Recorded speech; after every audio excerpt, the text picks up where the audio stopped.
Freeman has painted almost 1,000 paintings over the course of his life, most of which depict Florida landscapes. During this segment, he shares about his life at Camp Mack in Polk County and reads a poem he wrote about his friend Ichabod, a great white American egret. I'm actually now 94 years old. I've spent most of that time in my life here in Florida. I've spent 75 years in Polk County. Painting has been my love of life, and I don't have any reason to know why I began painting, but I did. And I don't know just exactly what number, but it's very close to 1,000 paintings over a period of the 94 years. When we got ready to move into the Florida area, I wanted to be on the water. Camp Mack was just beautiful. There was a house that a man had moved out of and moved out to Texas. And he was ill at the time, and soon the house became available, and it was just a straight built house with a flat roof on it. And I bought it, rebuilt it, made a home there for my family, and we lived there for about 15 years, and there was a home built at another place, and we bought it. So Camp Mack has been our place. It's just been our place in the sun. It's just been a fabulous journey for me. I don't know. It's just there's no place like it. If you went to Camp Mack and you took a little boat and went across the Camp Mack, this is the scene that you would get. And it's one of the little cabins where the fishermen stayed when they went fishing, and they came back and dressed their fish here and then carried that fish to Haines City, and from Haines City to Orlando to sell it. That was catfish. Oh, there's so many stories about this place. It's just absolutely my heart. Ichabod is a great white egret, and he's about almost 5 feet tall. He owned a harem of about 20 white egrets that lived at Camp Mack. He didn't tolerate any other white egrets coming from around the lake anywhere to interfere with his visitations with his gang of white herons. They were all his, and he would fight over them. There was a man who came to Camp Mack who had cancer, and he lived in one of the little cottages there, and he became absolutely a friend, and I mean, he just took care of Ichabod. They went out together in the boat, and they came back in the boat. Now, when the man died, Ichabod had become my friend and had gone with me in my boat. And so what happened when the man died, Ichabod he transferred all of his friendship to me. And we would go and in the boat and sit in the water and find little minnows and fish to feed him, and he would love it. He'd just sit there, and I could toss him a little fish and a minnow in the boat, and he'd jump off and get it. I was visiting there. We'd moved from there, and this friend of mine said, "Is Ichabod still here?" I said, "Sure, he's here." I said, "Would you like to see him? Would you like?" "Yes, I'd like to see Ichabod." I went to the end of the dock. "Ichabod, come here." He flew in, landed on the dock, and I had a little bucket of minnows that we'd been fishing, and I tossed him a couple of minnows, and he ran and picked up the minnows, waved to me, and flew away. It's the last I ever saw him.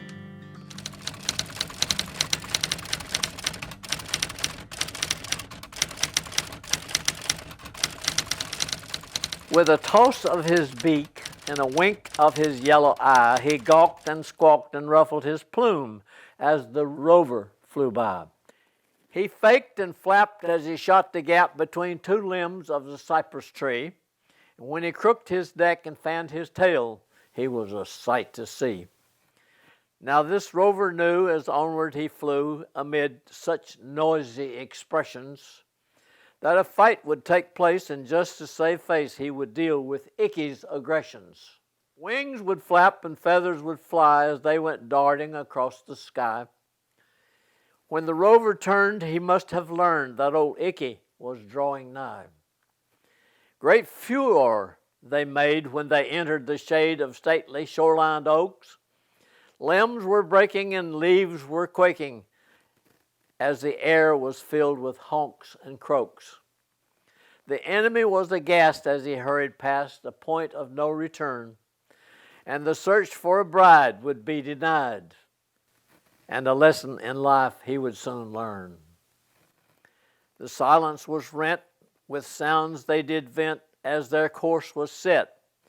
The thought of retreat and the wings they did beat denied any thought of regret. Such thrashing and bashing along the banks of the river would get the attention of critters too numerous to mention and set their hearts all aquiver. They jabbed and swirled as they turned and twirled. To his enemy, old Icky was a sight. Icky thrust and parried, and his beak did flash as he got ready for a mighty fight. This river was his home, and he alone would defend his possessions. For the plume that he wore and the height he did soar belied his aggressions. Now make no mistake, as he flew in the wake of the enemy he pursued, his purpose was clear and he drew near. His mission could not be misconstrued. The intruder would find no peace of mind as he avoided a long and fearsome dive. So faint was the space between wing and face that he wondered if he was still alive. You see, this rover knew by the course that he flew, his path would be fraught with danger. So tempting fate in his search for a mate, he would find instead a source of real anger. No quarter would be given, no rules would be set.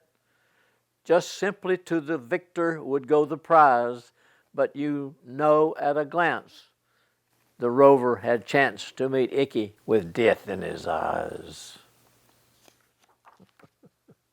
The first contact was a terrible whack upon the back of the river ranger. Then lifting his wings with a mighty beat, old Icky dived straight at this stranger. Ichabod knew as a bead he drew on the head of this fiend from the marsh and the slough, that the stranger would find the end of the line, and this he knew to be true. The game being played was more like a raid of old Icky's private harem. But mistakes can be made, and the rover well knew this one was enough to scare him. Gashing and slashing, they tumbled and rolled off the banks of the vast Kissimmee, a performance so great the defense of his mate must surely deserve an Emmy. The rover knew without any doubt, as he flapped and fluttered about, that Ichabod's wings and feet and awesome beak was straight and strong and stout. Now Ichabod was known both far and wide for how he fiercely fought for his bride. So streaking and shrieking, he grabbed a leg and gave this rover a ride. The rover was beaten, his tail feathers half eaten by the hero of the pond. So as the rover flew from the lovely slough, old Icky of his bride was truly fond. Now all was quiet, and the rover a sight, so sad to see was he. And the gawk he heard was a warning word from the top of a cypress tree.